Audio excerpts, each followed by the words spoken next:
Olá pessoal, muitas vezes quando eu vou prescrever para o paciente algum tipo de medicamento, eu falo para ele também dos efeitos colaterais. Então a gente tem que estar muito atento ao tipo de tratamento em que é executado para o paciente que tem próstata aumentada e sintomas obstrutivos. Aqueles sintomas urinários em que ele não consegue urinar bem, que o jato está apertado, que a próstata cresceu.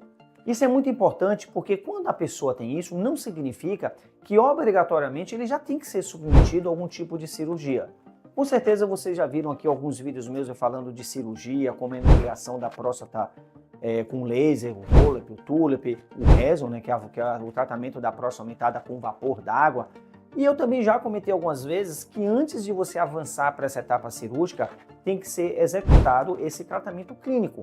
É muito importante o paciente ele fazer algum tipo de tratamento clínico com medicamento e dar chance para ver se ele responde a esse tratamento clínico. Mas é importante eu falar para o paciente quais são os efeitos colaterais, qual a perspectiva de sucesso desse tratamento clínico. O tratamento clínico da próstata aumentada, que é a hiperplasia benigna da próstata, existem dois grandes tipos de remédios, de medicamentos. Um deles são alfa-bloqueadores seletivos e outros são inibidores de conversão de hormônio, que é da testosterona para dihidrotestosterona.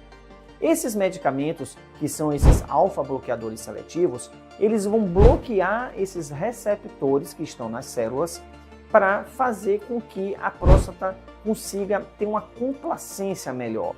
Ela vai conseguir dilatar a uretra para a urina passar de uma melhor forma. Entretanto, esses receptores eles estão presentes não apenas na região da próstata. Digo que, na verdade, é na cápsula prostática e numa parte da bexiga, que é na transição da próstata com a bexiga, que é o colo vesical. Eles também estão presentes em outros locais, principalmente no sistema cardiovascular.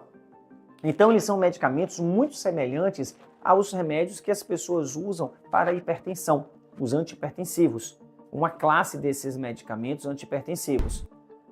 Apesar desses remédios eles serem seletivos para agirem nessa região da próstata e na parte próxima da próstata, na bexiga, mesmo assim existem alguns pacientes que apresentam algum tipo de sensibilidade e pode também ter efeitos adversos na pressão dele.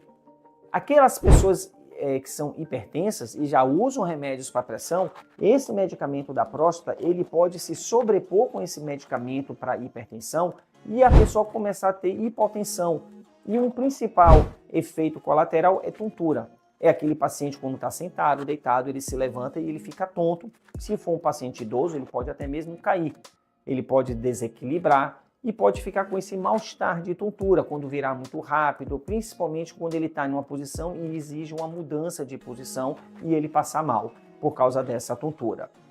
Também é importante falar que como essa próstata ela relaxa, pode haver uma diminuição da produção do líquido seminal pelo medicamento e alguma passagem desse líquido seminal na hora da ejaculação para a bexiga, que é o que se chama de ejaculação retrógrada.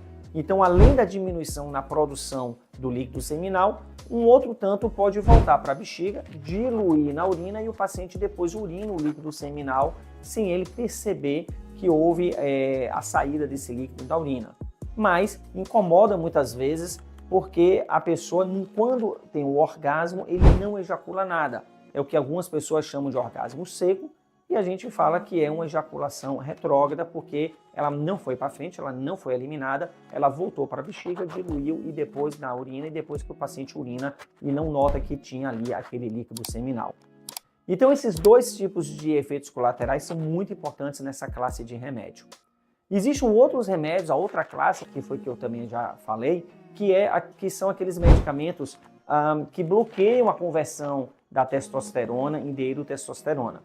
Esses remédios, o paciente ele pode ter um efeito colateral de diminuição da libido, então ele começa a apresentar um desinteresse pela atividade sexual, não se interessa mais fisicamente pela sua parceira, isso começa a diminuir um pouco, até mesmo evoluir para uma disfunção erétil, uma menor porcentagem, mas também isso pode acontecer.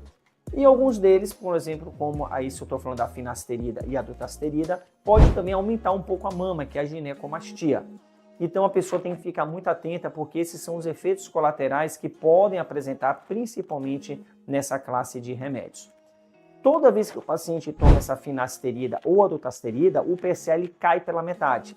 Então, às vezes, o paciente tem um PSA mais elevado, por exemplo, um PSA de 4, 5, e aí quando ele começa a tomar o remédio, ele vai cair para 2,5, por exemplo, para 3, para 2, e a pessoa acha que melhorou o PSA, mas na verdade essa redução foi por causa do medicamento. E se ele retirar esse medicamento, automaticamente o PSA dele vai subir para o que estava antes. Então você tem que entender que não houve uma cura, um tratamento específico do PSA. É um efeito colateral do remédio que faz com que esse PSA reduza pela metade.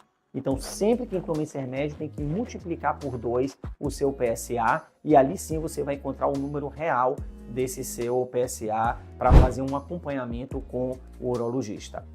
Se você gostou desses vídeos, continue aqui. Não se esqueça de se inscrever, tá? Assinale, dê o like para você receber também as próximas notificações quando os outros vídeos forem postados. A gente se encontra pelos vídeos. Até mais.